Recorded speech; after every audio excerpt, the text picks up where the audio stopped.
안녕하세요. 사연을 즐겨 듣는 청취자 여러분을 위해 제가 따끈따끈한 이야기를 들고 왔습니다. 저는 서울에 살고 있는 30대 후반의 여자고요. 제가 들려드릴 이야기는 남편과 시댁 사이에 있었던 이야기입니다.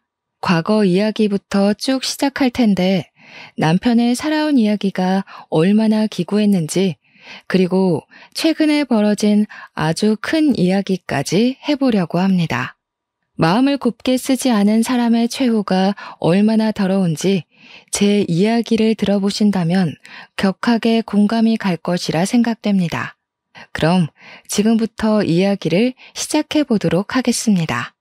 우리 남편은 유년 시절을 아주 불행하게 보냈습니다. 우리 남편이 어릴 적 친모가 병으로 세상을 떠나게 되면서 엄마의 손길이 필요했던 남편을 위해 시부는 새장가를 들게 되었습니다. 그때는 남자 혼자 애를 키운다는 게 상당히 불쌍하게 여겨지던 시절이라 주위 사람들이 발벗고 나서서 시부의 재혼 자리를 알아봐 주었다고 했어요. 그때 우리 시부는 일이 무척이나 바쁜 실력 있는 목수였는데, 실력이 진짜 좋아서 돈도 많이 벌었지만 각 지방에서 끊이지 않는 일거리를 쫓아다녀야 해서 바빴대요. 돈을 버는 만큼 시간에 쫓기게 되고 자연스럽게 우리 남편을 돌봐줄 사람이 필요했던 거죠. 시부의 재혼은 오로지 남편을 위한 결정이라고 해도 과언이 아니라고 했습니다. 남편을 챙겨줄 사람을 구하기 위해 재혼을 선택한 시부의 결혼 생활은 행복했을까요? 우리 남편은 행복했을까요?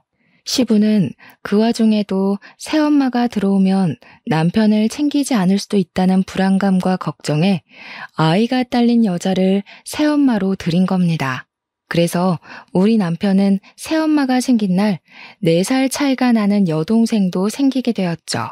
처음에는 우리 남편이 4살이나 어린 여동생이 생겨서 참으로 좋았다고 했었어요. 우리 남편이 초등학교 6학년일 때 시부가 재혼을 했으니 여동생은 초등학교 2학년이었죠. 남편은 나서서 동생이랑 놀아주고 참 잘 챙겼다고 했어요. 그런데 새엄마 입장에서는 그게 불편하고 싫었대요. 초등학교 6학년이면 알 거 다 아는 나이 아니냐고, 우리 딸은 아무것도 모르는데 아들이 나쁜 마음 먹으면 어떡하냐면서 걱정을 했대요. 우리 남편한테 자기 딸한테 가까이 가지 말라고, 소름 끼친다고, 딴 마음 먹는 거 아니냐고 그런 소리를 대놓고 했다는 겁니다. 우리 남편은 그냥 여동생이 귀엽고 예뻐서 놀아주고 싶고 챙겨주고 싶었던 건데 겸상도 하지 말라는 식으로 말해서 너무 속상했다고 했어요. 그 어린애가 알면 뭘 안다고 그러겠어요. 그러던 도중에 신우가 학교에서 실내화를 갈아 신고 까먹고 신발 주머니와 운동화를 챙기지 않아서 신발을 분실하게 된 거예요. 놀란 신우이가 남편한테 찾아가서 "오빠, 나 운동화를 잃어버렸어" 하면서 엉엉 울었대요. 남편은 신우의 신발을 찾아주려고 선생님께 양해를 드린 뒤에 같이 운동장도 찾아보고 학교 건물도 찾아보고 분실물 모아둔 곳에 가서도 찾아보았대요. 신발장도 다 뒤져보고 쓰레기 소각장도 다 가봤는데 누가 가져간 건지 결국 신발을 찾지 못하게 된 거죠. 실내화 신고 집까지 오게 되면 실내화가 더러워지고 내일 학교에서 당장 신을 실내화가 없으니까 둘은 고민에 빠지게 된 겁니다.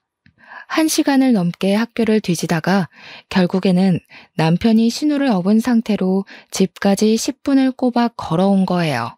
동생 발에 흙이라도 묻을까봐 그 어린 나이에 동생 가방까지 다 목에 걸고 애를 업고 온 거죠.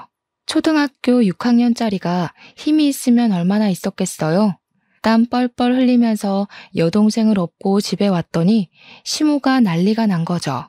뭔데 내 딸을 업고 오냐부터 시작을 해서 남편이 땀을 뻘뻘 흘리고 있으니까 더럽다고 당장 씻으라고 혼을 내고, 신우가 시모의 말에 놀라서 아니라고, 오빠가 나 신발 잃어버려서 실내화 더러워질까봐 업어준 거야 하니까 또 트집을 잡더래요.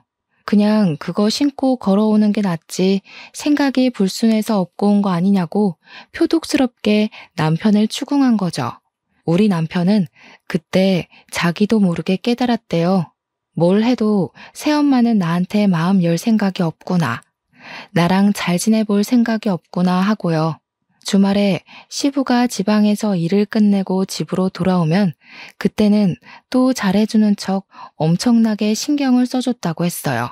그래서 남편은 주말이 차라리 빨리 왔으면 좋겠다. 시부가 오는 날만큼은 진짜 가족처럼 화기애애 하니까 엄청 기다렸대요. 하지만 매번 올라올 수 있었던 것도 아니었대요. 시부가 주말에도 지방에 일을 하러 가게 되거나 출근을 하게 되면 지옥이었다고 했어요. 방문을 잠그고 거실에 나와볼 수조차 없었대요. 거실에 나가면 왜 나왔냐고 방에 들어가라고 윽박을 질러서요. 밥은 맨날 맨밥에 김치, 김, 참치캔 이런 것만 주고 먹고 싶은 걸 말해도 어쩌라고 하면서 들어주지도 않았대요. 신우가 먹고 싶다는 건 사다 주던 해주던 어떻게든 먹게 해주면서 남편이 햄이라도 구워주시면 안 돼요? 하면 햄이 없어 하고 말았대요. 솔직히 애 키우는 집에서 햄은 무조건 구비해두는 재료 중에 하나잖아요. 먹는 걸로 차별받으면 정말 서러운 거 아시죠? 하지만 남편은 새엄마니까 하면서 꾹꾹 참고 그러려니 했대요. 아무튼 우리 남편이 중학생이 되고 나서부터는 차별의 강도가 점점 심해지기 시작했대요. 집에 가봐야 온 것도 모르고 아예 신경도 안 쓰고 밥도 제대로 챙겨주지도 않았고요. 오죽하면 교복 빨래도 남편이 스스로 해야만 했다고 하니까 정말 심호가 나빠도 너무 나빴죠. 집에 있는 게 너무나도 싫었던 남편은 결국 시부한테 부탁을 해서 종합학원을 다니기 시작했대요. 학교 수업이 끝나고 학원에 가서 하루 종일을 시간을 보내고 집으로 돌아오는 게 마음이 편했던 거죠. 저녁밥으로 편의점에서 삼각김밥에 컵라면 하나씩 사 먹으면 시간을 버티고 버텼던 거예요. 한창 클 나이에 부실하게 먹어서 키가 크지 못할 법도 한데 시부가 체격이 좋아서 그런 건지 남편은 키도 쑥쑥 크기 시작했어요. 그러다 보니 또 부작용이 생기게 된 거죠. 바로 교복 바지가 너무 짧아진 겁니다. 교복이 무슨 칠부 바지처럼 짧아졌는데 사달라는 말을 못해서 그냥 입고 다니게 된 거죠. 그런데 우리 남편이 또 웃긴 게 친구들 사이에서 나름 인기도 좋고 잘 나가는 친구였나 봐요. 그 학교에 교복 바지를 칠부로 수선해서 입는 게 유행을 타기 시작한 거예요. 남편은 그냥 교복 사달라는 말을 못해서 입게 된 건데 친구들은 돈을 주고 수선을 하면서 칠부로 입고 다닌 거죠. 아무튼 학교에 칠부 바지 열풍이 부니까 학교 선생님들도 선도부도 집중 단속을 하게 된 겁니다. 당연히 우리 남편도 교복 바지를 줄인 거 아니냐고 오해를 받아서 걸리게 되었고 우리 남편은 새 바지를 구할 수 없는 입장이니까 그냥 무시하고 입고 다녔대요. 학교 선생님한테 교복 살 돈이 없어서라고 말하긴 너무 쪽팔리잖아요. 사춘기 시절 아이들에게 예민한 문제니까요. 거기다가 아버지께서 목수일을 하시면서 돈을 꽤 쏠쏠하게 벌고 있다는 걸 선생님도 알고 있었어요. 그때는 선생님들이 가정환경 조사를 다 하니까 알고 있던 시절이란 말이죠. 그런데 돈이 없어서 교복 바지를 못 사 입어요 라고 한다는 건 선생님을 기만하는 문제가 될 수도 있는 거였어요. 남편이 무시를 하고 학교를 다니니까 학교에서 새엄마에게로 연락이 가게 된 거예요. 애가 행색이 영 불량해지고 요즘 어울리는 친구들도 좀 별로라고 하면서 새엄마를 학교로 호출한 거죠. 남편의 담임 선생님이요. 그제야 시무가 남편의 바지가 그 모양인 걸 알게 된 거였어요. 그전까지 남편이 학교 가는 걸 마중 나간 적도 없고 빨래도 안 해줬으니까요. 시모는 쪽팔리게 이런 걸로 학교로 오게 만든다면서 교복 바지를 새로 사줬다고 했어요. 물론 학교에 오고 가고 하게 만든 벌이라며 남편의 따귀를 엄청 세게 한 대 쳤다고 하더라고요. 그때 우리 남편은 새 교복 바지를 꽉 쥐고 결심을 했대요. 하루빨리 이 집을 탈출해야겠다고요. 대학을 가서 아르바이트를 하던 아니면 빨리 취직을 하던 꼭 이 집을 탈출해서 혼자 마음 편하게 살겠다고. 고등학교에 들어가서는 시모의 경계가 더 심해졌다고 했어요. 신우가 2차 성장이 찾아오면서 사춘기를 맞이하게 됐고 남편이 혹여라도 무슨 짓을 할까봐 시모가 곤두서 있었던 거죠. 그래서 남편은 더욱 집에 있기 싫어서 학원을 더 늘렸고 자연스럽게 악착같이 공부를 하게 되었고 예상보다 훨씬 좋은 학교에 입학을 하게 되었습니다. 우리 남편이 대학에 입학을 하고 시부가 무척이나 자랑스러워했다고 해요. 그런데 그때쯤 신우가 중학교 3학년이었는데 사고를 치고 다니기 시작한 거예요. 불량한 학생들이랑 어울려 다니면서 담배도 피우고 동급생 애들한테 돈을 갈취해서 노래방을 다니기도 하고 술을 마시고 그런 거죠. 신우이가 사고를 칠 때마다 시모는 학교에 불려가서 죄송합니다, 죄송합니다 하고 와야 했다고 했습니다. 그런데도 불구하고 신우는 반성이 없었고 시모한테 대들며 싸움이 점점 늘어나게 된 거죠. 그러면 시모는 자연스럽게 남편의 탓을 하면서 네가 교복 줄이고 불량한 애들이랑 어울려 다니더니 네 동생이 너 따라한다. 남편한테 화를 냈대요.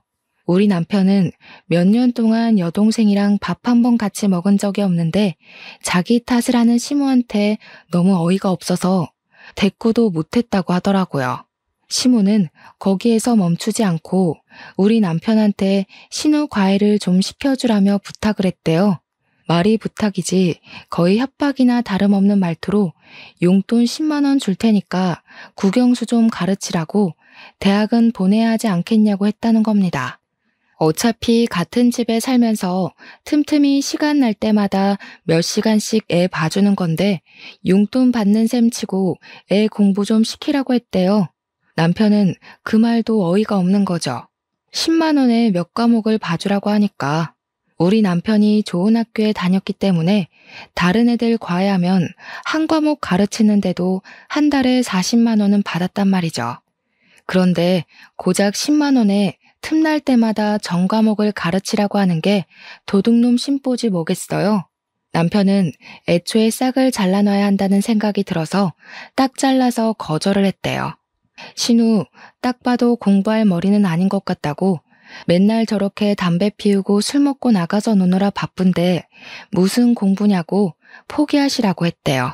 그러니까 시모가 어쩜 오빠가 돼서 그런 말을 할 수 있냐고 따졌다는데 애초에 가족 취급 안 한 건 시모였잖아요. 남편이 신우가 얼굴은 좀 예쁘장하게 생겨먹긴 했으니까 저 얼굴 가꿔서 시집이나 보낼 생각하라고 했대요. 시모가 노발대발 난리가 난 걸 뒤로하고 잔소리 듣기 싫다고 바로 휴학계 내고 군대에 가버렸답니다. 글쎄.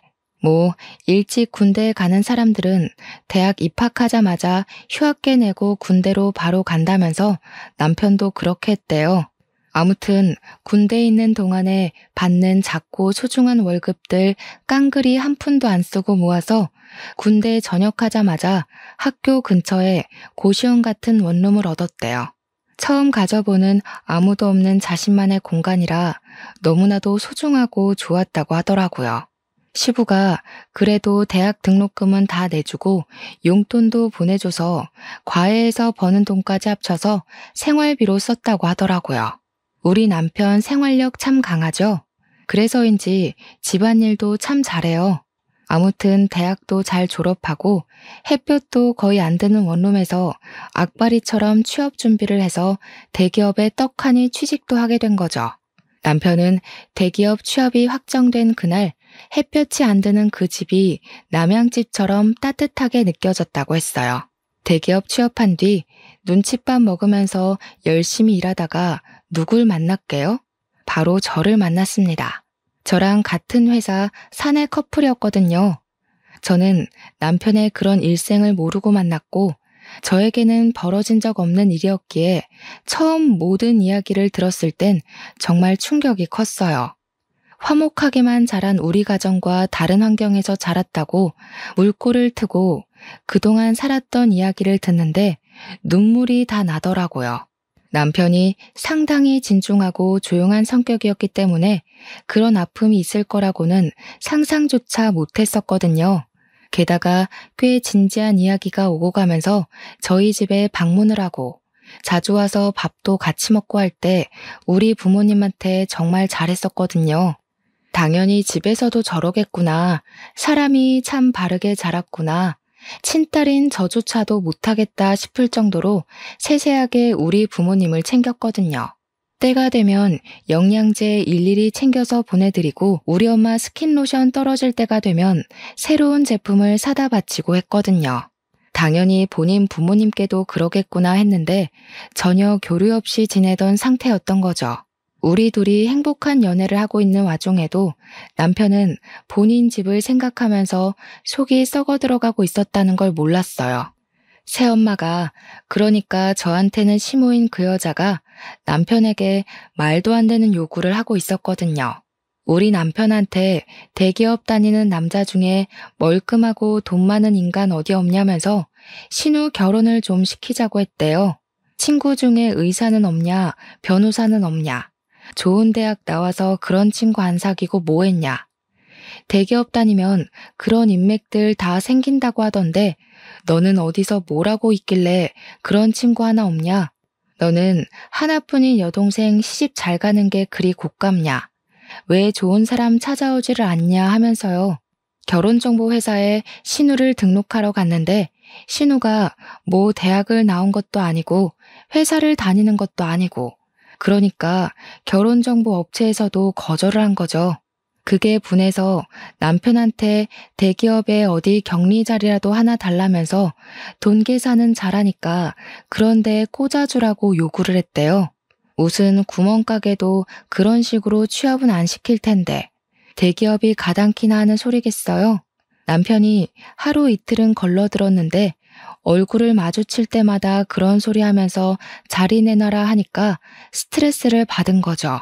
우리 남편 얼굴이 점점 썩어 들어가는데 집안 사정이라고만 하니까 저도 궁금해도 더 이상은 물어보지도 못하겠고 그런 와중에 우리 집에서는 결혼은 언제쯤 할 생각이냐고 남편한테 계속 물어봤거든요.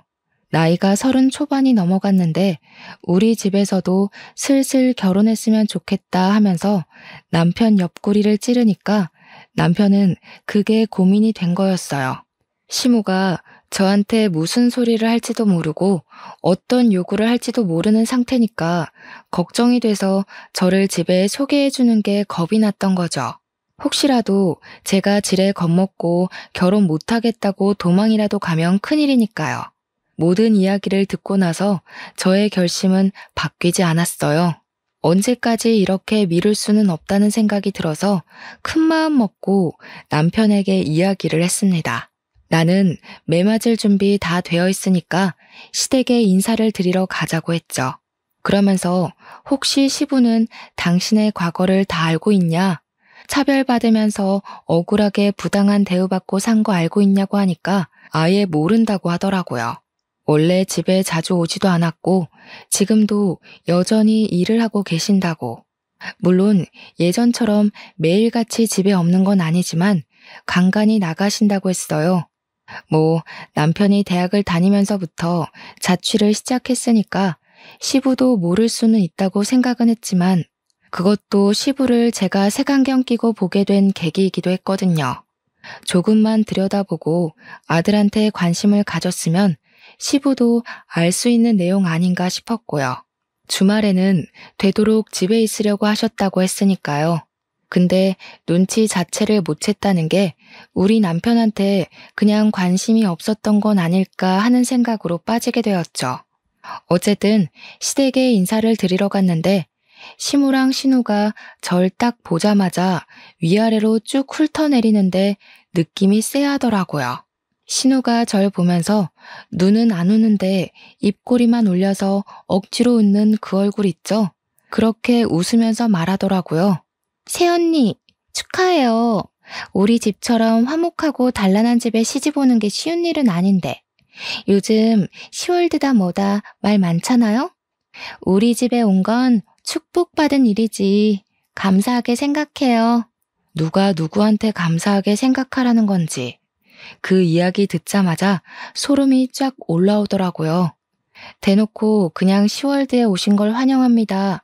라고 이야기하는 것 같았거든요. 제가 선물로 제철 과일 바구니를 백화점에서 비싼 거 사서 갔는데 과일 바구니 보자마자 시모가 뭐라고 했는지 아세요? 어머나, 세상에서 두 번째로 쓸모없는 걸 들고 왔네. 값만 비싸지 실속은 하나도 없는 거. 예, 첫 번째는 뭔지 아니? 바로 꽃바구니란다.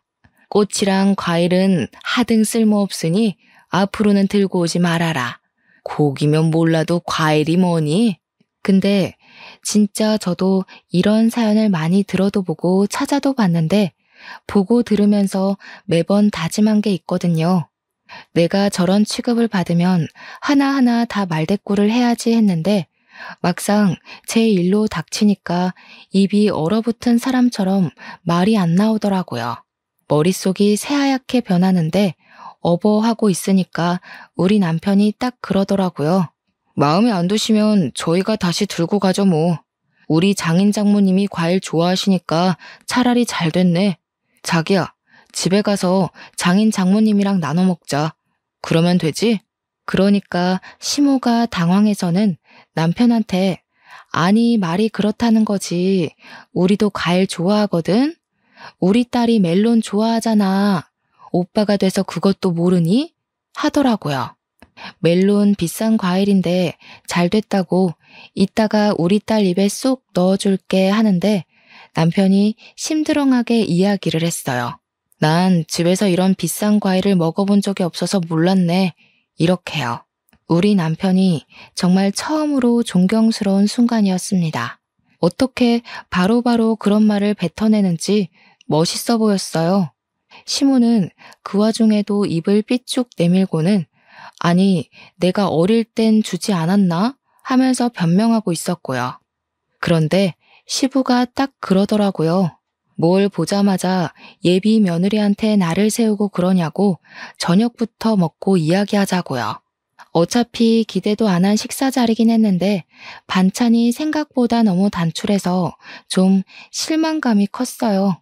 우리 남편이 이런 취급을 받고 자랐구나 싶어서 제 마음 한구석에서 스멀스멀 언짢은 기색이 올라오고 있었죠. 시부가 헛기침을 하더니 고기라도 굽지 준비를 왜 하다 말았냐고 타박하니까 시무가 뭐라고 했게요?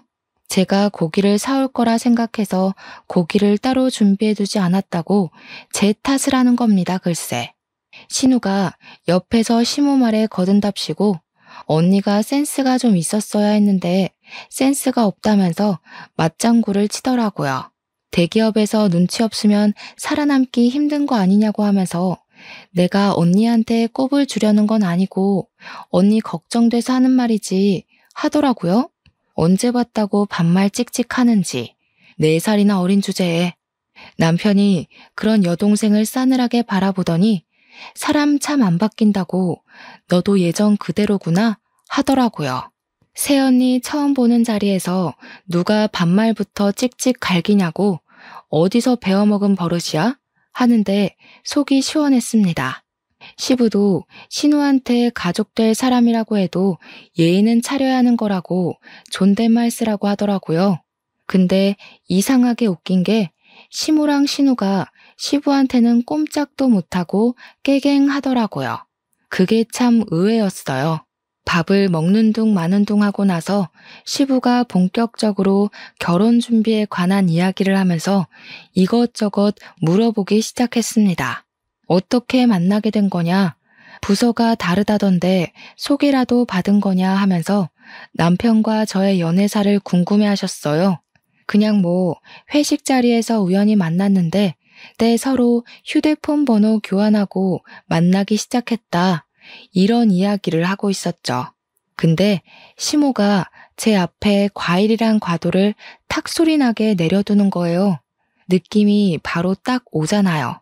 이거 나한테 시키려고 일부러 내 앞에 두신 거구나, 기싸움 하는 거구나 하는 느낌이요. 아니나 다를까 웃는 얼굴로 우리 새아기 솜씨 좀 보자면서 과일 깎는 거야 요즘 다 기본 아니냐고 하더라고요. 신우는 그 기본도 못하게 생겼던데 뭐 보여달라고 하시니까 제 솜씨를 자랑해야겠다 싶었습니다. 제가 대기업 취직하기 전에 아르바이트로 대학생 때 호프집에서 일을 했었거든요. 학교 앞에 저렴한 호프집이라 늘 손님이 미어 터지는 곳이었는데 제가 바로 과일 안주 담당이었습니다. 그래서 진짜 현란한 솜씨로 과일을 척척 깎아서 플레이팅까지 완벽하게 해서 내놨어요. 그랬더니 신우가 과장된 말투로 이야기를 하더라고요. 우와, 언니 소시적에 클럽이나 나이트 같은 데 많이 다녔나 봐요? 아니면 술집에서 일을 했나? 솜씨 대박이네. 물론 호프집도 술집이긴 하지만 신우가 말하는 술집은 뉘앙스가 조금 다른 술집이었어요. 제가 네? 하면서 잘못 들은 건가 싶어서 표정을 싹 굳혔더니 신우가 놀래는 척하면서 되려 큰 소리를 내더라고요. 어머 언니, 진짜 술집에서 일했던 거야? 대박이다. 술집에서 일했는데 어떻게 대기업을 갔어?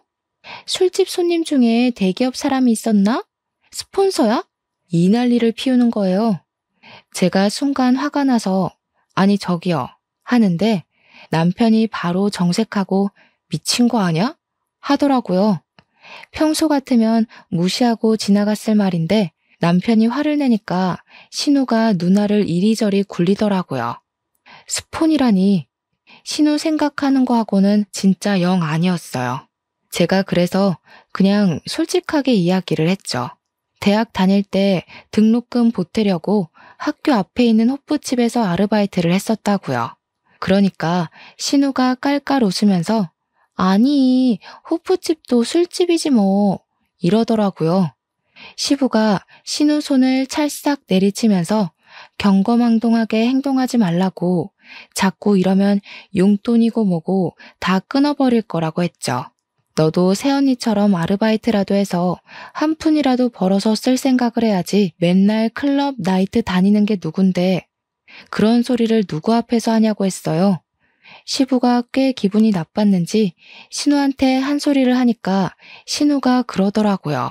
보면 아빠는 이런 식으로 오빠랑 나랑 차별을 하더라. 오빠만 좋아해 맨날.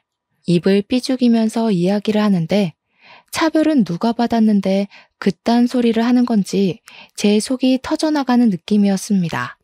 한 차례 폭풍이 쓸고 지나간 것처럼 순간 정적이 찾아왔는데 시무가 딱 그러더라고요.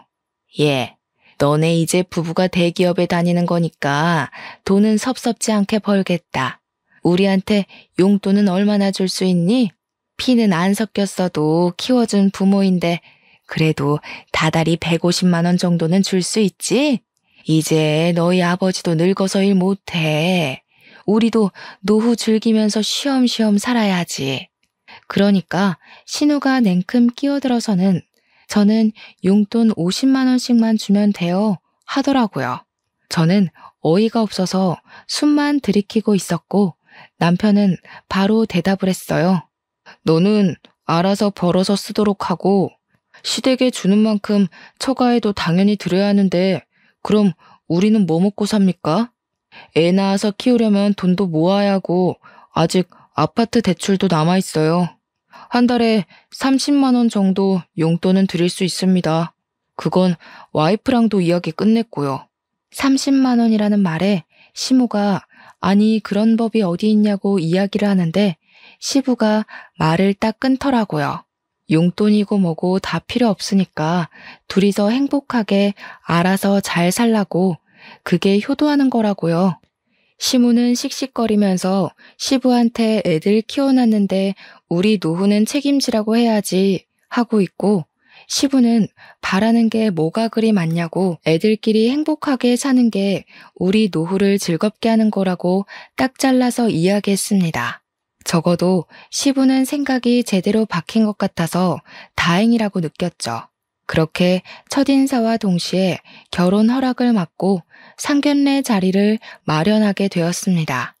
당연히 우리 부모님께는 시작부터 단단히 일러두었죠. 우리 남편의 과거를요. 차별도 심하게 받았지만 시무랑 신우가 무척이나 상식적이지 않은 사람이라고 한 귀로 듣고 한 귀로 흘려달라고 부탁을 드렸습니다. 어차피 결혼하게 된다 하더라도 자주 마주칠 사람은 아니니까 걱정하지 말아달라고요. 솔직히 우리 부모님께서 걱정을 하지 않았다고 하면 그것도 거짓말이긴 하죠.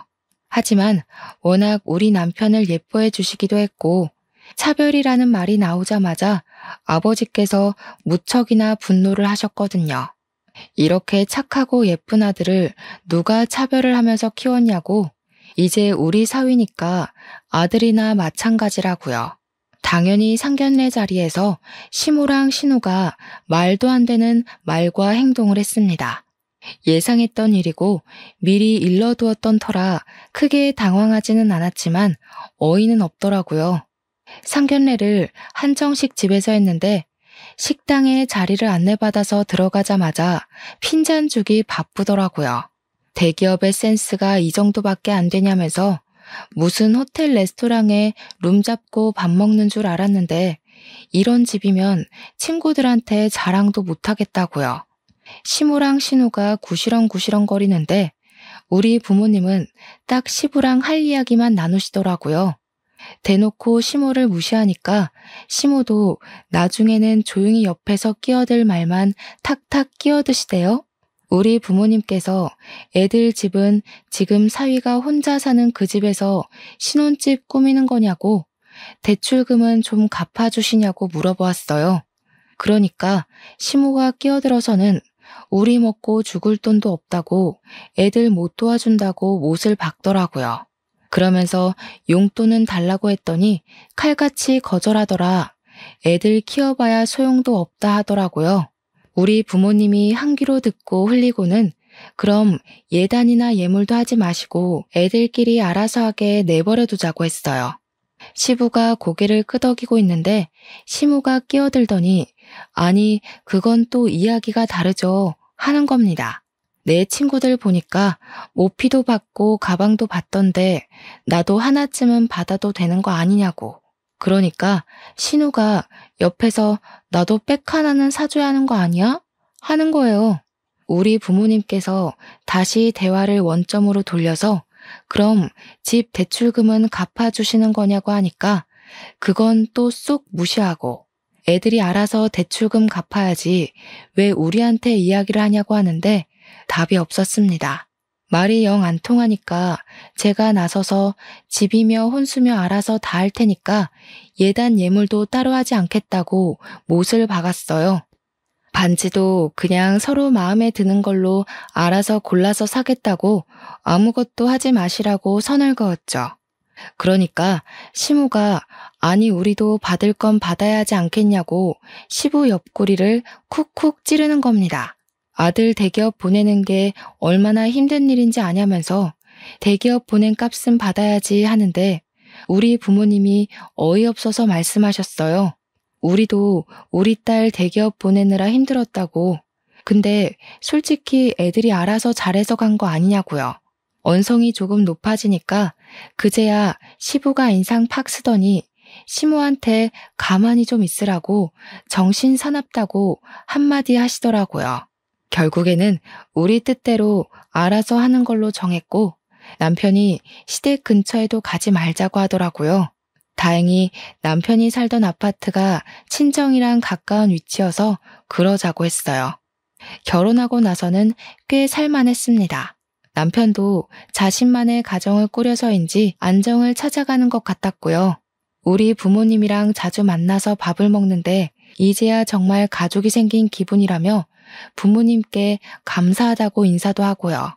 시댁이랑은 최소한의 도리만 지키면서 거리를 두고 살았습니다. 그렇게 몇 년의 시간이 흐르고 갑자기 시댁에서 소란스러운 일이 벌어졌어요.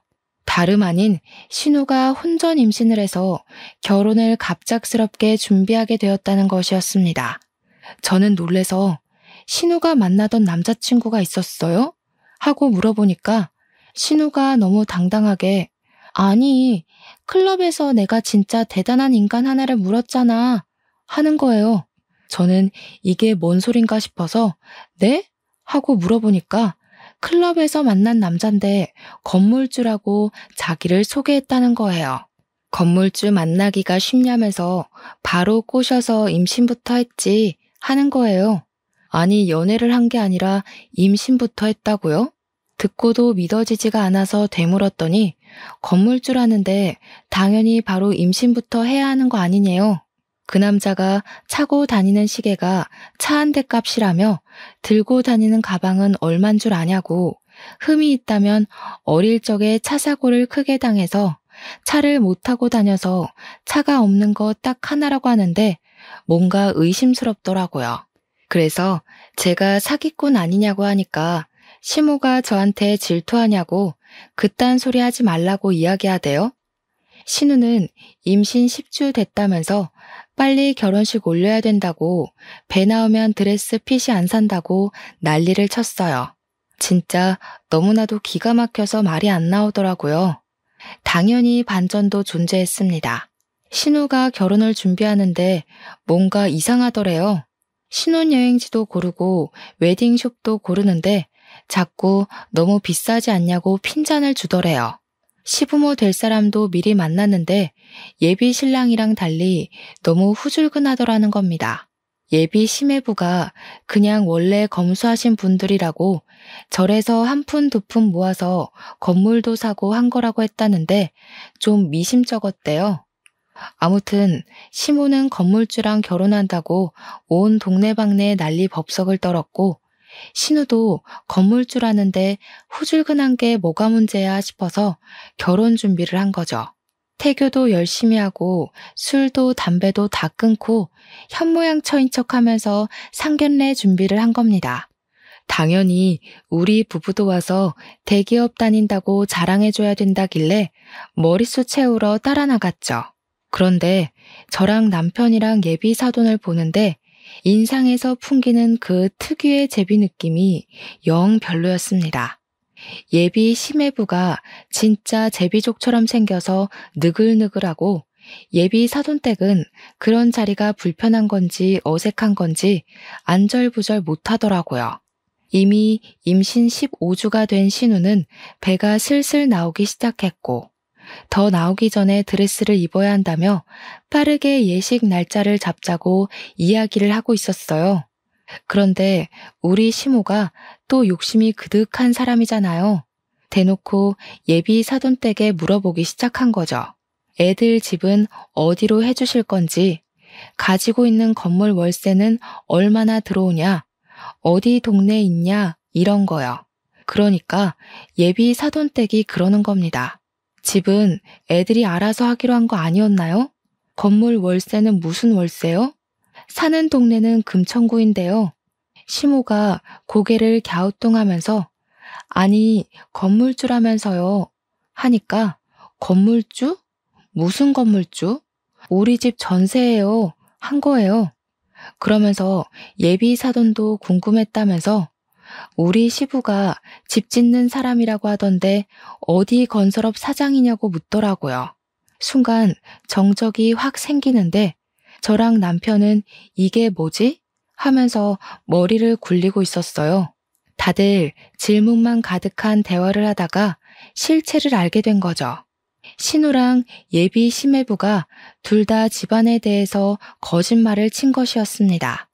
알고 보니 예비 시매부는 개뿔 가진 거 하나도 없으면서 여자 하나 잘 잡아서 결혼하려던 제비족이었고 입고 다닌 것, 들고 다닌 것 모두 짝퉁이었던 것이었어요. 신우는 행색만 보고 건물주라고 하니까 우리 아빠도 건설 쪽 일한다고 집 짓는 사람이야, 사장이야 하면서 거짓말을 친 거죠. 시부가 물론 목수였기에 완전 틀린 말은 아니지만 뉘앙스가 완전히 다르잖아요. 그 사실을 상견례 자리에서 모조리 다 알게 된 거죠. 예비 심해부는 뭐야, 건설업 운영한다며, 사장이라며 이러고 있고, 시무는 야 뭐야, 너 시계랑 가방이랑 다 짝퉁이야? 건물주라며 하고 있고, 시부랑 시모는 머리 싸매고 이게 무슨 일이야 하고 예비 사돈댁도 어안이 벙벙해서 아무 소리 못하고 있고, 저랑 남편만 밥 먹으면서 강 건너 불구경하고 있었죠. 당연히 어떻게 됐겠어요? 결혼이고 나발이고 없었던 일로 하자면서 서로 사기꾼 집안이라고 욕하고 난리가 났어요. 신우만 사색이 돼서는 지금 임신 중인데 그럼 아기는 어떻게 하냐고, 이렇게 무책임하게 굴면 어쩌냐고 소리 지르고, 예비 심해부는 신우한테 몸부터 들이댈 때 알아봤다면서 자기가 완전 꽃뱀한테 당한 거라고 애 지우던지 하고 나가버리고, 이미 16주가 다 되어간 애를 어디서 지우겠어요? 말이 안 되는 소리지. 신우는 울고불고 난리가 났고, 시모는 신우 등짝을 퍽퍽 때리면서 건물주라며, 팔자 폈다며 그러더니 이 사실이 믿기지 않는지 시모가 신우한테 멍청한 년이라고 지 팔자 지가 꼬았다고 난리를 치더라고요. 개판이 된 상견례 자리를 뒤로하고 저랑 남편은 집으로 돌아오면서 진짜 말 한마디를 하지 않았어요. 진짜 제대로 영화 한 편 봤다 하고 있는데 일주일 뒤에 얼굴이 죄다 썩어 문드러진 신우가 시무랑 우리 집을 찾아왔더라고요. 남편이 무슨 일로 오셨냐고 하니까 시무가 할 이야기가 있다고 다짜고짜 집으로 들어오더라고요. 그러더니 하는 말이 아주 가관이었습니다. 애를 지울 방법을 찾아봤는데 방법이 없다지 뭐냐. 출산을 해야 하는데 미혼모가 이 더러운 세상에서 어떻게 애 키우면서 혼자 살아? 그러니까 얘가 애 낳으면 너네 부부 호적에 올려두고 친자식처럼 좀 키워다오. 가족이라면 그 정도는 다 받아주고 할 수 있지 않니? 저는 어이가 없었죠. 우리 자녀 계획도 아직 못 세웠는데 이게 무슨 말도 안 되는 소리인가 싶었어요. 어머님, 그건 아니죠. 저희도 아직 자녀 계획을 못 세웠는데 누구 애를 맡아서 키워요? 내가 지금 부탁하는 걸로 보여? 시엠이 말이 말 같지 않아? 그러면 내 딸을 미혼모로 살게 내버려 두라는 거야? 너네 호적에 넣는 게 뭐가 어려워? 그 말을 조용히 듣고 있던 남편이 코웃음을 팍 치면서 신우를 노려보더라고요. 아무 말도 못하고 있던 신우가 남편을 보더니 흠칫 놀라더라고요. 너 내가 차별받고 자란 과거를 다 알면서도 나한테 네 자식을 맡기고 싶냐? 내가 네 자식한테 무슨 짓을 어떻게 할 줄 알고 나한테 애 보내겠다는 소리를 아무렇지도 않게 해? 그러니까 신우가 놀래서 오빠 하면서 벌벌 떨더라고요. 시무도 얼굴이 시퍼렇게 질려서 아무 소리 못하고요. 내가 당한 만큼 갚아주겠다고 해도 나한테 아이 보낼 자신 있어? 무섭다, 무서워. 어떻게 오빠가 돼서 아직도 그런 걸 마음에 두고 이런 식으로 동생을 괴롭혀? 차별을 한 사람은 모르지. 당한 사람만 아는 거지.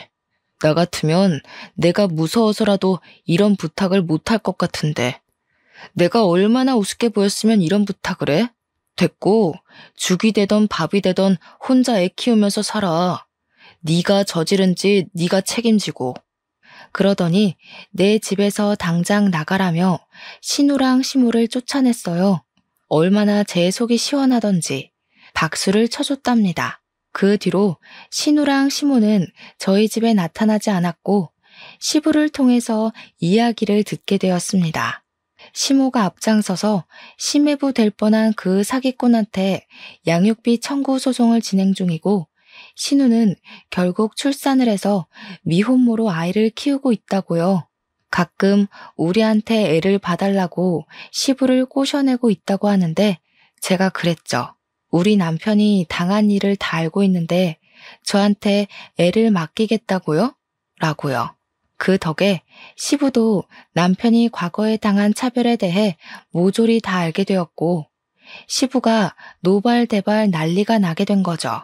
그렇게 아들을 괴롭혀 놓고 어떻게 애를 아들 호적에 입적시켜서 키워달라는 철면피 같은 소리를 할 수 있냐고. 그 와중에도 시모는 우리 남편이 너무하다고 했다네요. 시부는 짐 싸서 나가고 싶은 거 아니면 우리 남편한테 더 이상 연락하지 말라고 했대요. 신우가 저한테 연락 와서는 하루 정도 봐줄 수도 있지. 그걸 다 시부한테 일렀냐고 하면서 자기한테 너무 가혹하다고 하소연을 하대요. 저는 웃으면서 자업자득 아니에요? 했죠. 그러니까 신우가 이러면서 전화 끊더라고요. 이제 와서 신우도 왜 우리한테 친한 척 하는지 눈에 빤히 보여서 받아주지 않고 있어요. 아이를 낳았으면 당연히 책임을 져야 하지 않겠어요? 시모도 신우도 우리 남편 괴롭혔던 그 죗값을 태어난 아이에게 평생 숙지하면서 살았으면 좋겠습니다. 제 이야기는 여기서 끝이에요. 역시 사람은 죄 짓고 살면 안 되겠죠? 모든 일은 부메랑처럼 돌아오게 되어 있답니다. 저와 남편은 이번 일을 잊지 않고 꼭 기억할 거예요. 제 이야기를 들어주셔서 감사합니다.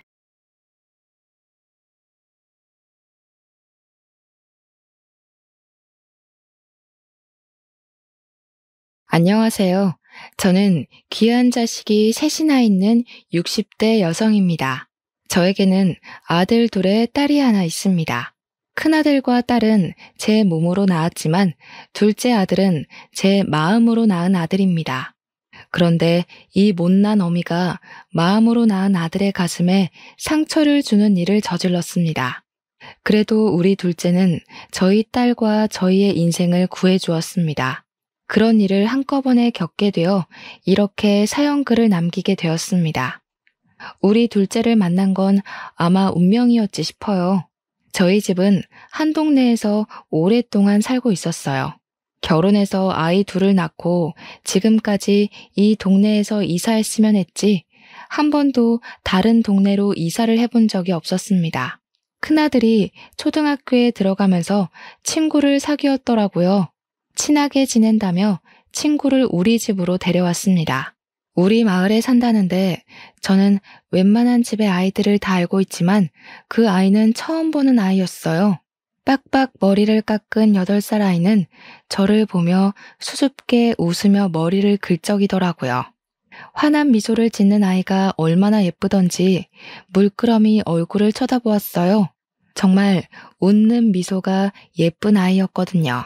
친구 집에 처음 놀러 왔다면서 어린애가 얼마나 얌전하고 의젓하던지 처음 보는 순간부터 그 아이가 제 마음을 파고들었습니다.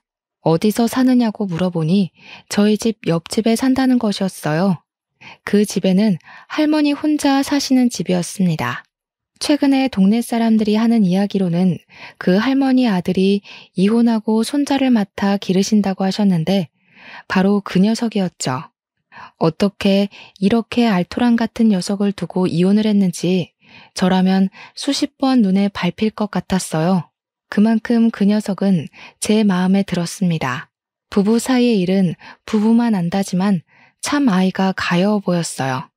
아들과 친구가 된 녀석은 자주 우리 집에 와서 놀다 가곤 했습니다. 아이는 잘하는데 손이나 바짓단이 달아 뜯어져 있거나 옷 한 벌을 오래 입고 다니고 있었어요. 그것을 보는데 참 안타까웠어요. 추운 겨울에도 손목이 튀어나와 손이 허옇게 텄더라고요. 따뜻한 잠바 하나 없어 얇은 봄, 가을 잠바로 겨울을 나기도 하고요. 하지만 아이에게 왜 그렇게 다니니? 말을 물어볼 수가 없었습니다. 그 집 사정을 다 알고 있기도 했었고 아이가 받을 상처가 걱정되었거든요. 그래도 챙겨주고 싶은 마음은 어쩔 수가 없잖아요. 그래서 저는 머리를 열심히 굴렸습니다. 아이가 상처를 받지 않으면서 몰래 도와줄 방법을요. 저는 아이에게 집도 가깝고 할머니도 청소일로 늦으시니 밥 먹고 씻고 가라면서 저희 아들의 옷을 입혀보내고는 했습니다. 다행히 저희 아이보다 한 치수가 작았던 아이였기에 괜찮다, 너 입어라. 우리 아들은 안 맞는다고 하면 좋아서 싱글벙글 웃더군요. 방학 때 여행을 가게 되면 꼭 그 아이를 데리고 가고 했어요. 정말 잠자는 곳만 다를 뿐 우리 아이처럼 걷었네요. 그렇게 그 아이와 6년을 보내고 아이가 초등학교 졸업을 앞두고 있을 때였어요. 아이의 할머니가 교통사고로 갑작스럽게 돌아가시게 되었어요. 할머니는 원래 그전까지는 건물 청소를 하셨는데 나이 있어 일을 잘리셨더라고요. 그러면서 어린 손자를 키우기 위해 새벽에는 폐지를 주우러 다니셨나 봐요. 그런데 밤늦게 음주운전하던 차에 치여 그 자리에서 즉사하신 겁니다. 더 어이없는 상황은 그 뒤에 이어졌어요. 장례식장에 찾아갔더니 그 아이의 아빠가 차주 사람들하고 보상금 이야기를 하더라고요. 그래서 아이도 이제 데려가겠거니 이제 아빠랑 살겠구나 하고 생각했습니다. 그래도 부모랑 사는 거니까 더 아이에게 좋겠거니 했죠. 새엄마라는 사람도 보이니 이제 제대로 챙길 사람이 있어 다행이라고요. 한참 차주 사람들하고 보상 이야기를 하다가 그 사람들이 돌아가니 둘이 이야기를 하더라고요. 옆에 앉아있는 저의 귓속에 그들의 이야기가 그대로 들어와 꽂히는 거였어요. 어머, 돈이 5천이나 생겼네. 노인네 살아생전 땡전 한 푼 없이 살더니 죽어서 자식한테 돈을 쥐어주고 가는 것 보니까 헛되게 죽은 게 아니라 다행이야. 근데 자기야, 당신 아들 어떻게 할 거야? 우리가 키워야 하는 거 아니지? 아, 나 애 안 키워봤어. 어떡해. 나 몰라. 당신이 알아서 챙겨. 저는 어이없는 말에 먹던 육개장이 입 밖으로 튀어나갈 지경이었어요. 그리고 길게 한숨을 내쉬었죠. 그 옆에는 아이도 서 있는데 둘이 앉아서 그런 이야기를 하니 한숨이 안 나올 수가 있나요? 그런데 그 아이 아빠의 말이 더 아이의 가슴에 대못을 박더라고요. 어쩌면 부모라는 사람들이 그런 이야기를 아이 앞에서 꺼낼 수가 있는지 지금 생각해도 정신이 아득해지네요. 에이씨, 왜 내가 키워? 걱정 마라. 어차피 애엄마랑 이혼할 때 고아원에 데려다 버리기로 약속하고 한 이혼이야. 고아원에 버려놨더니 노인네가 어떻게 피부치를 그렇게 버리냐고 데리고 와서 직접 키운다고 한 거야. 그냥 예전처럼 다시 고아원에 데려다 주면 돼. 몇 년 동안은 그래도 키워줬으니까 자기도 받아들이겠지. 옆에 듣고 있는 제가 다 속이 뒤집어지는데 아이는 어쩌겠어요. 바로 장례식장을 뛰쳐나가는 아이를 붙잡으려 했지만 놓치고 말았습니다. 추운 겨울에 아이가 어디로 사라졌는지 한참을 찾아 헤매도 보이지 않았어요. 걱정되는 마음에 우리 가족들이 뿔뿔이 흩어져 아이를 찾아 헤매 다녔는데 큰아이가 저에게 달려와서 그 아이가 집에 있다고 하는 겁니다. 바로 할머니와 살던 집에요. 바로 달려가서 아이를 불렀습니다. 하지만 아이는 할머니와 살던 그 작은 골방에 틀어박혀 문을 잠그고 안 나오는 겁니다. 열어달라고 애원해도 아이는 문을 안 열고 방에서 나오지 않았어요. 문의 작은 틈으로 흐느껴 오는 아이의 울음소리가 밖으로 새어나왔어요. 아이가 그대로 부모에게 그런 이야기를 들었는데 어떻겠어요? 마음에 큰 구멍이 생긴 거겠죠. 그 구멍은 무엇으로도 메울 수가 없었나 봐요. 저는 밥을 가져와서 밥 먹자고 해도 아이는 문을 열지 않았어요. 아무리 달콤한 말로 유혹을 해도 다친 아이의 마음의 문은 열리지 않았어요. 그렇게 며칠을 아이는 그 차가운 방에서 나오지 않았습니다. 그렇게 3일쯤 되니 이러다가 아이까지 죽겠다는 생각이 번뜩 들더라고요. 일단 아이를 살려야겠다는 생각을 하고 남편과 함께 아이의 아버지를 찾아갔습니다. 아이를 고아원에 보내지 말라고 애원을 하러 갔죠. 그래도 아버지가 하는 이야기면 듣지 않겠어요? 혹시나 아이가 문을 열어줄 거라는 희망을 가지고 갔었던 거죠. 지원 아버지, 지원이 고아원으로 꼭 보내셔야 합니까? 아직 너무 어려요. 아직도 저렇게 문을 안 열고 나오지는 않는데 저러다 아이 잡겠어요. 가서 나와라. 고아원 안 보낸다고 한마디 해주시면 안 돼요? 당신들 뭡니까? 뭔데 남의 집안일에 감나라 배나라 하는 거야. 남의 자식 건사할 생각하지 말고 당신들 자식 일이나 잘 챙겨. 내 새끼는 내가 키우든 아니면 고아원 보내든 내가 알아서 할 거니까 아침부터 재수없게 찾아와서 에이, 퇴. 정말 말이 안 통하더라고요. 어떻게 이런 인성이 바닥인 사람한테 그런 아들이 태어났는지 알다가 모를 일이었습니다. 저는 그래도 다시 한번 그 아이 아버지에게 사정했습니다. 아이를 구하는 게 먼저였으니까요. 일단 아이는 살리고 봐야 하는 거 아닙니까? 벌써 저 안에 들어간 지 3일째입니다. 날도 차고 물 한 잔 못 마셨을 텐데 아이가 가엾지도 않으세요?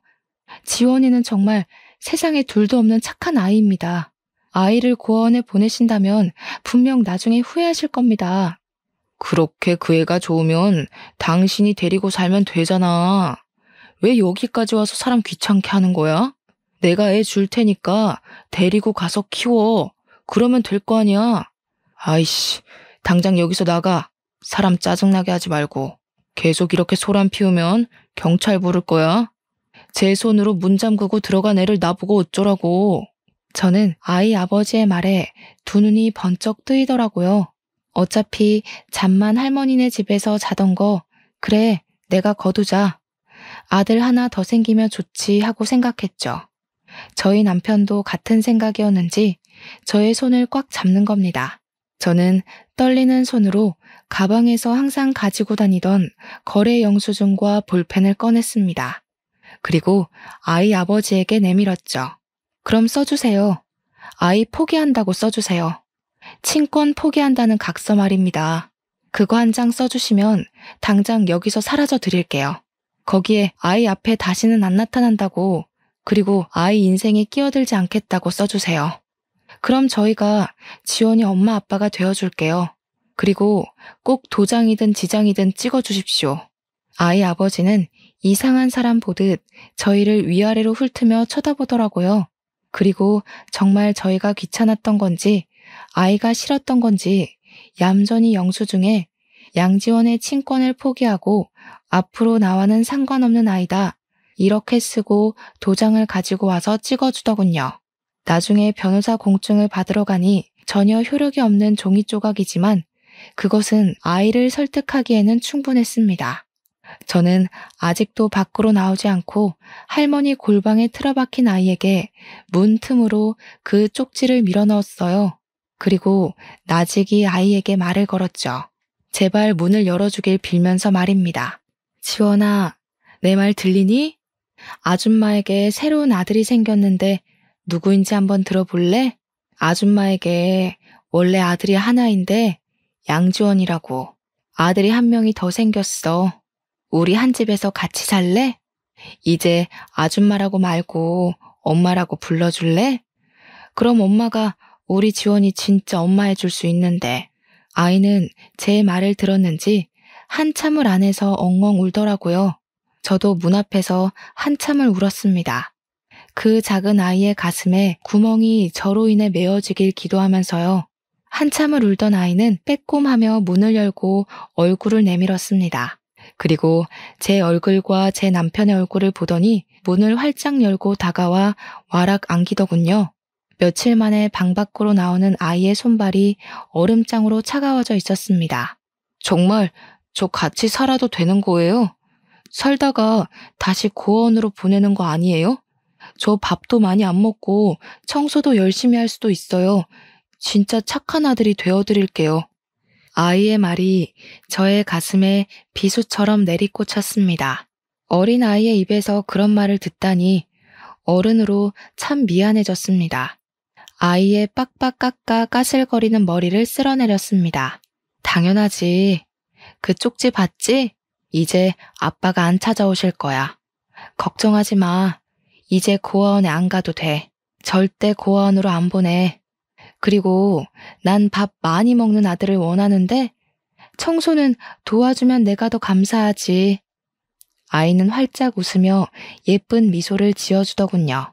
저는 아이를 다시 꽉 끌어안았어요. 저희 아들, 딸도 지원이와 함께 산다고 하니 뛸 듯이 좋아하더군요. 그렇게 저희에게는 가족 한 명이 더 생겼습니다. 가족이 4명에서 5명이 된 거죠.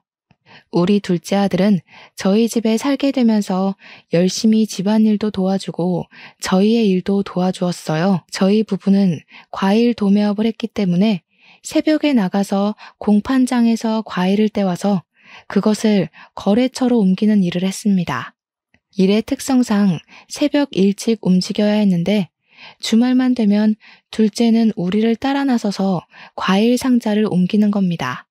괜찮다고 아직 어린애가 하기에는 너무 힘든 일이다 하고 말려도 아이는 스스로 주말이면 일을 도와주었어요.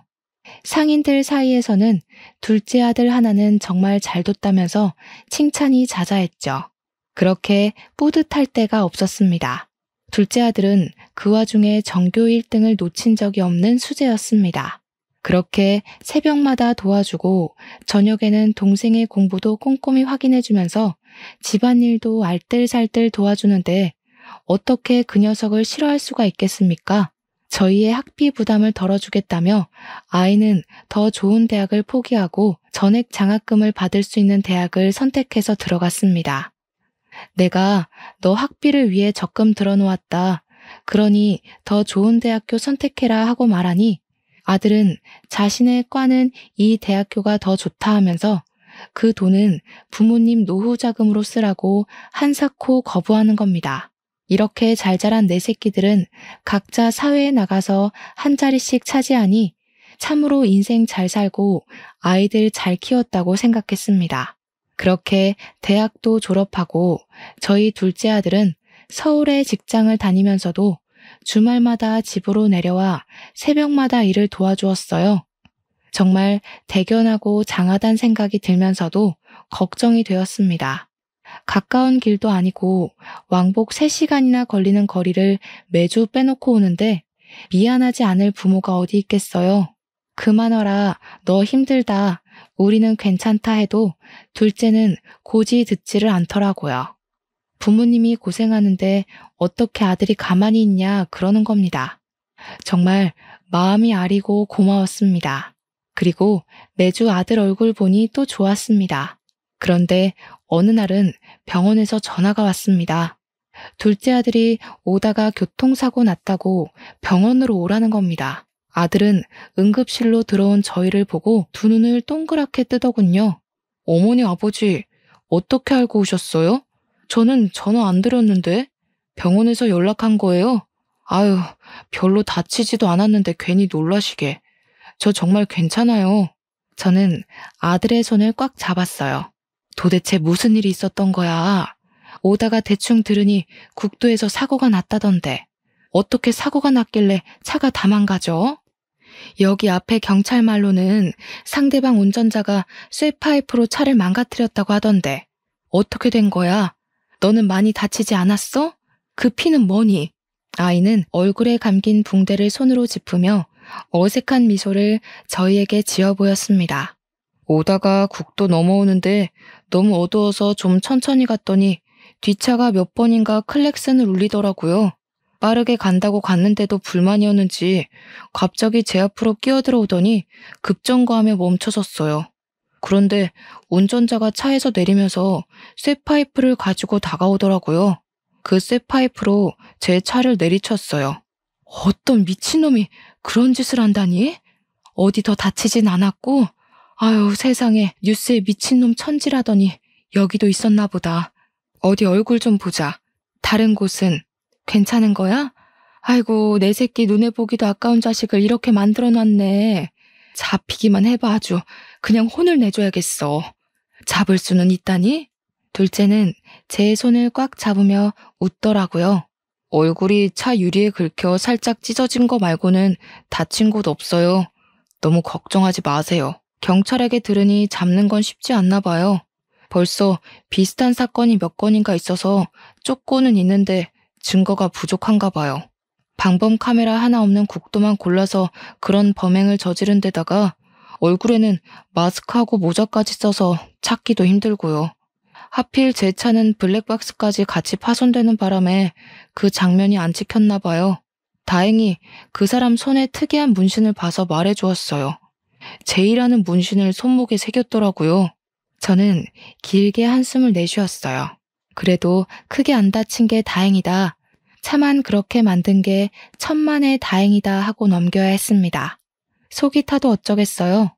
경찰에서는 범인을 잡는 게 어렵다는 통보만 남기고 사건을 종결시켜 버렸습니다. 둘째 차가 파손당하고 한동안 저희에게 못 내려오니 그래 위험한데 잘 됐지 싶기도 했어요. 하지만 금세 다시 차를 사서 저희한테 다시 오더라고요. 그렇게 시간이 흘러가고 저희 막내딸이 결혼하고 싶은 사람이 있다고 남자친구를 데리고 온다는 겁니다. 잘 됐다. 그래, 다들 홍기가 차가니 세 놈 중에 한 놈이라도 빨리 결혼시켜야겠다는 생각이 들었습니다. 큰 놈은 연애는 하는데 결혼 이야기는 코빼기도 안 하고 둘째는 일하랴 주말이면 이곳에 오는데 연애할 틈이라도 있겠어요. 넌 여자도 없냐 하고 말하면 그냥 말을 얼버무리는 통에 더 이상 말도 못 꺼냈습니다. 숫기가 없는지 아니면 연애에 재능이 없는지 제 눈에는 이렇게 이쁘고 잘생겼는데 여자들 눈이 삔 것인지 알 수가 없었어요. 그렇게 딸의 남자친구와 주말에 밥 한번 먹자면서 가족끼리 모였습니다. 말끔하게 차려입은 딸의 남자친구를 보는데 어쩜 그렇게 예쁘장하게 보이던지 옷도 잘 입고 사람이 참 말쑥하게 생겼더라고요. 딸은 남자친구를 소개해주며 큰오빠와 작은오빠라며 차근차근 그에게 설명하고 악수를 했습니다. 딸의 남자친구와 웃으며 악수를 하던 둘째 아들의 얼굴이 순식간에 굳어지는 겁니다. 그러더니 입을 꽉 다물더라고요. 저는 대수롭지 않게 생각하고 밥을 차렸습니다. 다들 식사를 시작하고 한참 밥을 먹고 있는데 작은 아들이 딸의 남자친구를 바라보는 눈빛이 싸해졌어요. 물끄러미 딸의 남자친구를 지켜보다가 말을 걸더라고요. 혹시 집이 이 근처 사시는 겁니까? 집이 어느 방향이시죠? 밤에 운전을 자주 하시나요? 그런데 몇 날 몇 시에 국도로 운전하신 적 있으세요? 순간 웃고 있던 딸 남자친구의 얼굴이 웃음기 하나 없이 변하더라고요. 그러더니 다시 입가에 옅은 미소를 띠며 말을 이었습니다. 그건 왜 물으시는 겁니까? 이 근처에 살면 안 되는 건가요? 밤에 운전이요? 가끔 드라이브는 하죠. 여자친구랑요. 그리고 일일이 언제 어디를 운전했는지 기억을 하시고 다니시나 봐요. 혜진이 말로는 똑똑하다더니 정말 기억력이 좋으신가 봐요. 네, 제가 좀 머리가 좋아서 한번 본 거 잘 잊지를 못합니다. 제가 몇 달 전에 정말 황당한 일을 당한 적이 있는데 갑자기 뒷차가 앞으로 끼어들더니 미친놈이 쇠파이프를 들고 제 차를 박살을 내놨거든요. 개새끼가 얼굴은 들키기 싫었는지 모자에 마스크까지 쓰고 있었는데 손목은 왜 가릴 생각을 안 했는지 몰라요. 안 들킬 자신감이 쩔었나? 둘째 아들은 자리에서 일어나더니 딸 남자친구의 손목을 잡고 소매를 걷어내더군요. 그곳에는 쥐라는 문신이 새겨져 있었습니다. 둘째 아들의 얼굴이 순식간에 일그러졌습니다. 딸의 남자친구는 자리를 박차고 일어났습니다. 와씨, 지금 저를 그 운전자라고 착각한 겁니까? 진짜 황당하네. 여자친구 집에 인사와서 범죄자 취급을 당하고 뭐 이런 경우가 다 있죠? 죄송합니다 어머니. 아버님, 제가 지금 진정이 되지 않아서 다음에 다시 인사드려도 될까요? 미안해 혜진아. 나 오늘은 기분이 더러워서 그냥 가야겠다. 그렇게 말하며 딸의 남자친구는 그냥 밖으로 나가버렸습니다. 딸은 둘째를 노려보더라고요. 오빠, 지금 무슨 경우야? 지금 저 사람을 정말 그 운전자랑 착각한 거야? 그 사람 손목에 제 문신이었다며. 저 사람은 쥐 문신이야. 이걸 어떻게 책임질 거야? 빨리 가서 사과해. 빨리. 저 사람 진짜 화 많이 났잖아. 맞아, 저놈이야. 저놈이 그 운전자야. 그러니까 너도 정신 차리고 다시는 저 새끼 만날 생각하지 마. 너랑 어울리기에는 너무 질이 나쁜 놈이야. 지금 찔리니까 그냥 가는 거잖아. 딸은 두 눈을 동그랗게 뜨더니 둘째 아들을 밀쳐냈습니다. 무슨 증거로 그렇게 말하는 거야? 오빠, 내가 결혼하는 거 싫어? 그래서 그래? 오빠가 내 친오빠면은 내가 좋아하는 사람 데려왔다고 그러겠어? 그리고 내가 그런 사람이면 몰라봤겠냐고. 나 저 사람하고 1년 넘게 사귀었어. 그런데 그런 걸 몰랐겠냐고. 저 사람하고 헤어지면 오빠가 책임질 거야? 오빠가 사람 착각한 거야. 문신도 다르잖아. 진짜 어이가 없다. 나 오빠가 저 사람한테 사과하기 전에 오빠 안 볼 거야. 딸은 그렇게 소리를 치고서는 남자친구를 따라 밖으로 나가버렸어요. 저는 둘째를 붙잡고 다시 물어보았습니다. 확실히 알아야 할 것은 알아야 했으니까요. 물론 둘째의 성격을 잘 알고 있으니 그 아이를 믿었지만 그렇다고 확실한 것 없이 딸의 남자친구를 의심할 수 없었으니까요. 정말 확실히 그 사람이 맞는 거냐? 어두워 얼굴도 제대로 못 봤다며. 나중에 그 차도 대포차라고 밝혀졌다며. 그런데 어떻게 그 사람이라고 확신을 할 수 있는 건데? 문신도 다르고 네가 이번에는 너무 경솔하게 판단한 것 같아. 둘째 아들은 자신의 머리를 짚으며 길게 한숨을 내쉬더라고요. 네, 분명합니다. 제이로 잘못 본 것은 쥐의 동그란 밑부분이 소매로 가려져서 착각한 것 같아요.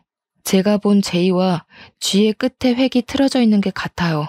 아무리 몇 번이나 그 사람 손을 보고 또 봐도 같은 글자가 맞아요. 혜진이를 위해서도 저 사람과 헤어지게 해야 해요. 아무리 그래도 어떻게 그것만 가지고 애들을 헤어지게 할 수는 없다. 확실한 증거도 없는데 그럴 수는 없어. 너도 그건 확실한 증거가 아니잖니. 그때 어둡고 정신이 없어서 잘못 본 걸 수도 있잖니. 조금 더 시간을 두고 생각해보자. 둘째 아들은 생전 처음으로 저에게 언성을 높이더군요. 정말 확실하게 봤어요. 그놈이 틀림없어요. 체격도 같고 그 정도로 치밀하게 남의 차를 깨부수는 놈이면은 나중에 혜진이한테도 그럴 수도 있어요. 어머니, 그러니까 빨리 헤어지게 해야 해요. 그러다가 혜진이가 다치기라도 하면 어떡해 해요. 저는 둘째의 얼굴을 쳐다보며 미간을 찌푸렸어요. 넌 무슨 말을 그렇게 하니? 혜진이가 그렇게 되길 바라는 거야?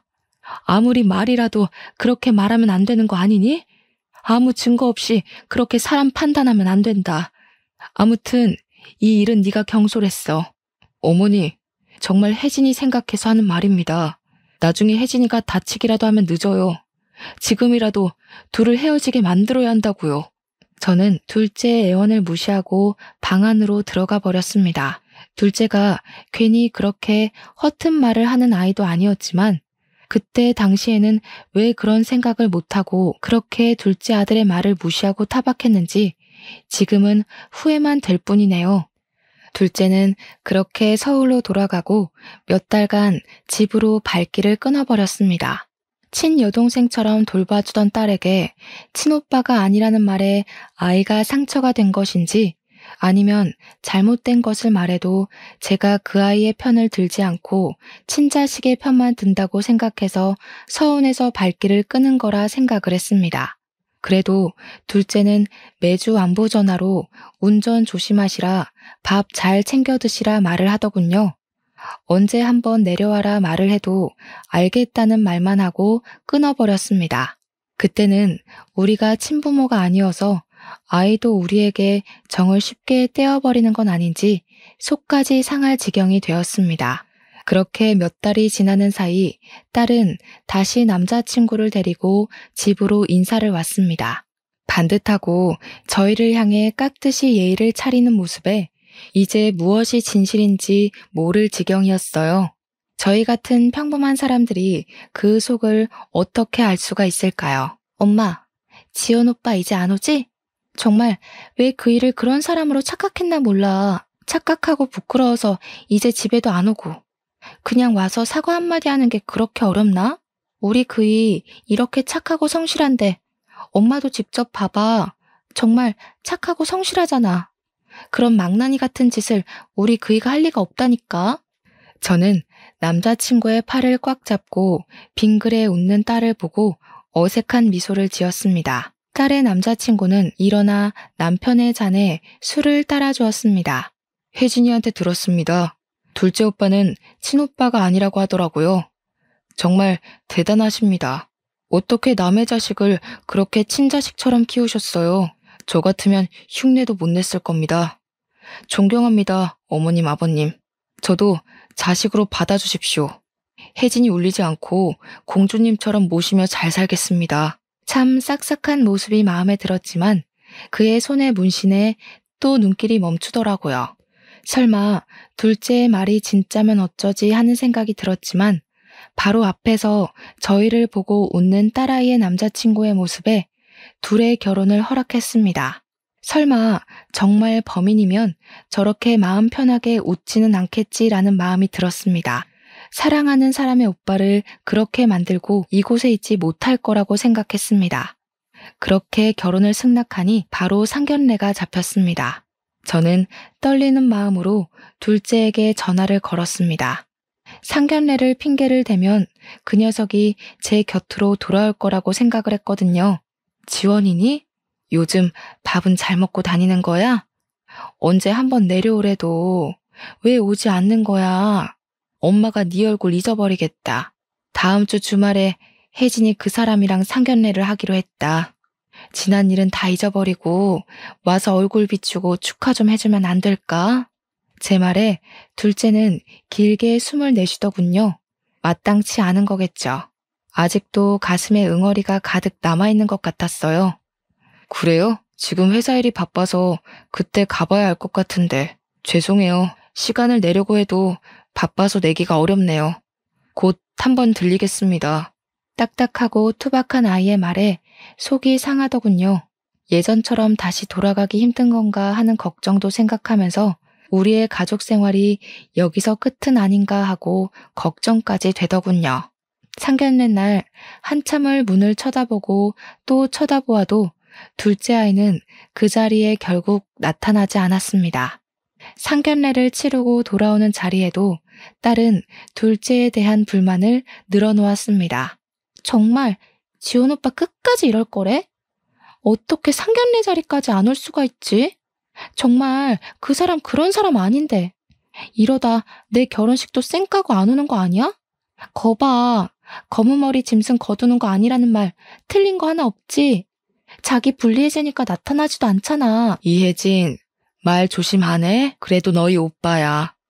사실 나도 아직 너희 남자친구가 범인일 수도 있다는 생각한다. 너희 둘째 오빠가 허튼 소리 할 사람이든 한 번도 우리 속상하게 한 적 없는 애다. 지금은 회사 일이 바쁘다잖아. 상견례에 못 올 수도 있지. 엄마까지 왜 그래? 정말 우리 그이 그런 사람 아니래도? 와, 진짜 양지원 와서 분명하게 말을 밝혀야 할 거 아니야. 이렇게 우리 그이 범죄자로 만들어 놓고 엄마는 친자식 말 못 믿어? 엄마는 주원 자식 말 믿을 거야? 입 안 다물어? 이게 친자식 주원 자식이 어딨어? 내 배 아파서 안 나왔을 뿐이지 너희들보다 우리한테 더 잘해. 너희가 어디 한번 새벽에 일어나서 우리 일 도와줘 봤니? 한 번만 더 오빠한테 그런 식으로 말했다간 봐. 내가 가만 안 둬. 딸은 입을 삐죽이며 입을 다물었지만 저의 속도 타들어갔죠. 아들을 잃는 건 아닌지 얼마나 속상하던지 꼬박꼬박 연락 오는 그것만으로도 감사해야 했습니다. 그렇게 시간을 흘러가고 한참 거래처에 과일을 다 배송하고 돌아오는 길에 딸에게 전화가 오는 겁니다. 딸은 울며 불며 떨리는 목소리로 저희에게 말했습니다. 엄마, 어떡해. 둘째 오빠가 죽어가. 어떡해, 엄마. 나 무서워. 오빠 머리에서 피가 너무 많이 흘러. 이러다 오빠 죽을 것 같아. 엄마, 빨리 와. 병원으로 빨리 와. 무슨 말이야? 지원이가 다쳤다는 거야? 말을 똑바로 해야 알지. 지원이가 왜 죽어? 어디서 피를 흘려? 제 말에도 딸은 같은 말만 하면서 전화로 오빠 죽는다며 팔짝팔짝 뛰는 겁니다. 저희는 놀라 더 이상 물어볼 새도 없이 병원으로 달려갔습니다. 둘째는 머리에 피를 흘리고 병상에 누워있는데 옆에는 피 묻은 거즈가 쌓여있고 수혈을 받고 있더라고요. 붉은 피를 보는데 순간 정신이 아득해졌어요. 문을 열고 안으로 들어가려고 하니 의료진은 지금은 응급 상황이라서 보여줄 수 없다며 저희를 가로막더군요. 딸은 울며 저희에게 달려왔습니다. 저희는 딸아이를 붙잡고 어떻게 되었는지 물어보았습니다. 딸아이의 얼굴은 얼마나 울었는지 두 눈이 시뻘개져 있었습니다. 도대체 무슨 일이 있었던 거야? 서울에 있어야 할 내가 왜 여기 있는 거야? 너하고 만난 거야? 왜 피를 흘리고 저기에 누워 있는 건데, 어?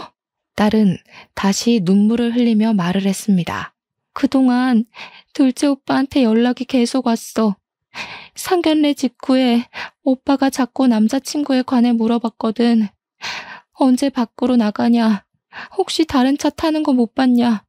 하면서 죄인 취급하는 것도 아니고 나는 모른다고 말했는데 오빠가 따로 조사해봤더니 의심 가는 게 한두 개가 아닌데 확실한 증거가 없다 그러는 거야. 이렇게 아무것도 못 알아내고 계속 내가 그 사람 만나는 꼴 못 보겠다고 하더라고. 저는 벌벌 떨고 있는 딸아이의 등을 문질렀습니다. 둘째는 그동안 주말마다 딸 남자친구의 뒤를 캐고 다녔나 봅니다. 아무래도 자신의 의심을 지울 수가 없었겠죠. 거기다 저희가 다 정색을 하니 저희한테 말도 못 꺼냈었나 봐요. 그 말을 듣는데 심장이 미어지더군요. 자식을 못 믿어서 이런 일이 일어났나 싶기도 하고 말입니다. 그런데 왜 저 지경이 된 건데? 도대체 무슨 일이 있었길래 머리를 저 지경이 되어서 다친 거야? 응? 오빠가 나한테 아무것도 못 알아내겠다며 확실히 하자면서 셋이서 만나자고 하더라고. 그래서 나도 만나서 확실하게 매듭을 짓는 게 좋을 것 같아서 만나자고 했어. 그렇게 공원에서 셋이 만났는데 오빠가 그날 문신을 봤다고 하면서 경찰서에 가서 진위를 따지자고 하니까 갑자기 그이가 공원 바닥에 있는 벽돌을 집어들더니 순식간에 오빠의 머리를 내리쳤어. 자꾸 의심하지 말라면서. 저는 너무 놀라서 두 눈을 동그랗게 떴습니다. 아니, 아무리 의심을 산다고 사람을 벽돌로 머리를 내리치는 게 말이나 되는 일이야? 당장 그 사람 데려와. 어디서 내 새끼 머리를 내리쳐? 도망갔어. 오빠 머리를 벽돌 내리치고 바로 달아났어. 오빠가 벽돌 맞고 앞으로 꼬꾸라지며 피를 흘리는 거야. 나는 너무 무서워서 119부터 불러서 이쪽으로 온 거야. 어디 있는지 나도 모르겠어. 손발이 덜덜 떨려오더라고요. 응급조치가 끝났다고 의료진이 겨우 저희를 안으로 들여보내주더군요. 저는 머리에 붕대를 칭칭 감고 팔에는 붉은 피를 수혈을 하고 있는 둘째의 얼굴을 보며 두 손을 꽉 잡고 기도를 했습니다. 아이를 살려달라고요. 그리고 둘째에게 감사하다고 말했습니다. 둘째가 아니었으면 그런 사람과 딸은 부부로 인연을 맺었을 테니까요. 듣는지 모르겠지만 저는 아이에게 말을 걸었습니다. 지원아, 엄마가 왔어. 눈 좀 떠볼래? 귀한 내 새끼. 엄마한테 너무 서운했지? 엄마가 안 믿어줘서 너무 미안해. 우리 아들 엄마한테 다시 오면 이제 서운하게 안 할게. 그러니까 우리 엄마랑 아들로 조금만 더 지내자. 응? 그때 둘째가 손을 까딱이며 눈을 뜨더군요. 그리고 제 얼굴에 흐르는 눈물을 닦았어요. 울지 마세요. 울면 제가 너무 죄송해요. 저도 어머니 아들로 더 살고 싶어요. 하나도 서운 안 했어요. 그러니 걱정하지 마세요. 저는 아들을 꽉 끌어안고 또 한참을 울었습니다. 그리고 다시 아들을 저에게 돌려주신 하늘에 감사하고 또 감사했습니다. 아들이 깨어났다고 하니 경찰분이 병원으로 찾아왔습니다. 안녕하십니까? 일어나셨군요. 다행입니다. 제보 덕분에 범인을 잡았습니다. 예상하신 대로 벽돌로 내리친 사람이 난폭 운전자가 맞았더라고요. 그동안 제보해주신 증거를 토대로 저희가 더 조사해서 범인이 타고 다니던 차량도 찾아냈습니다. 그 사람의 아버지 명의로 되어 있는 시골 창고에서 발견되었더군요. 덕분에 정말 오랫동안 애먹은 사건을 해결했습니다. 잡았다니 다행입니다. 그동안 노력이 헛수고가 되지 않았군요. 잡지 못하면 어떻게 하나 걱정했습니다. 저는 아들의 손을 꽉 잡았습니다. 아들은 그동안의 조사를 한 것을 꾸준하게 경찰에 제보를 해왔더라고요. 그래서 수사에도 많은 도움이 되었다고 했습니다. 정말 눈썰미가 좋으신가 봐요. 그동안 몇 명인가 범인의 손목 문신을 보긴 했는데 문신이 있다는 것만 알고 글자인지 그림인지 특정조차 못하고 넘어갔거든요. 덕분에 미제 사건으로 끝날 수도 있는 사건을 해결하게 되었습니다. 그런데 아직 추가 증언을 해주셔야 해서 회복하시면 경찰서로 방문을 해주셔야 하는데 괜찮겠습니까? 아들은 그렇게 하겠다고 말을 했습니다.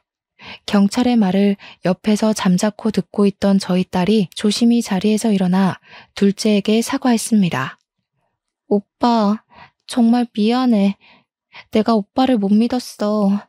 친오빠가 아니란 말 진심이 아니었어. 그냥 속상해서 꺼낸 말이야. 용서해줘. 그리고 나를 그렇게 생각해줘서 너무 고마워. 그리고 일어나줘서 너무 고마워, 오빠. 아들은 울고 있는 딸의 등을 토닥였습니다. 됐다. 뭐 오빠가 되어서 여동생 투정도 못 받아들일 만큼 속 좁은 오빠는 하기 싫다. 용서고 뭐고 우리는 가족이잖아. 그런 게 무슨 의미가 있어. 오빠가 할 일을 한 거야. 그만 울어 못나나. 넌 울면 더 못생겨지더라. 딸은 둘째를 꽉 끌어안고 한참을 울더라고요. 아들이 퇴원하고 저와 둘째는 손을 꽉 잡고 경찰서로 향했습니다. 아직 해결하지 못한 일이 있으니 마무리를 짓고 와야 했으니까요. 그곳에서 다시는 꼴 보기 싫은 딸의 남자친구가 앉아서 조사를 받고 있더라고요. 저희와 눈을 마주치고는 얼굴이 시뻘개지더군요. 아씨, 진짜 여자 한번 만나서 인생 제대로 꼬이네. 진짜 완전히 안 들킬 자신 있었는데 죄수가 없어가지고 하필 그런 여자를 만나서 짜증나. 아무튼 만날 때마다 재수가 없었다니까. 젠장. 둘째 얼굴은 시뻘개지더니 그 남자의 멱살을 잡아 끄는 겁니다. 야, 너 말 다시 해봐. 뭘 어째? 우리 혜진이가 너를 얼마나 믿었는지 알아? 뚫린 입이라고 함부로 내뱉는다고 다 말이냐? 죄를 지어서 경찰서에 왔으면 다시는 안 하겠다는 반성을 해야지. 어떻게 처먹은 새끼가 반성한다는 말 한마디, 미안하다는 말 한마디라네. 내가 너 잡으려고 진짜 이를 갈았어. 혜진이 옆에서 너 같은 새끼가 있다는 게 끔찍해서 반드시 잡아서 콩밥 먹이겠다고 다짐했거든. 아이씨, 어차피 친오빠도 아니라며 어디서 가족인 척 행세를 하는 거야? 네가 아무리 그런다고 그 집 식구가 될 것 같냐? 어? 거지 새끼가 그동안 키워준 은혜를 알면 알아서 눈치 보고 기어나가야지. 아직도 그렇게 빌빌거리며 남아있냐? 재산이라도 노리냐? 직접 가보니 빼먹을 것도 별로 없을 것 같더만. 둘째 얼굴이 시뻘개지면서 손을 들어올리자 저는 아들의 앞을 막아서며 저는 아들 손에서 그 멱살을 빼냈습니다. 지원아, 그만해라. 아직 무리하면 안 돼. 덜 회복됐잖아. 이런 짐승 같지도 않은 것에 뺨을 치면 뭐하겠니? 네 손만 더러워질라. 그러니까 그만 그 손 내려놔. 아들은 멱살을 잡은 손을 놓으면서도 화가 덜 풀렸는지 악 하고 소리를 내질렀습니다. 오죽하면 얌전한 애가 그렇게 소리를 내지를까요?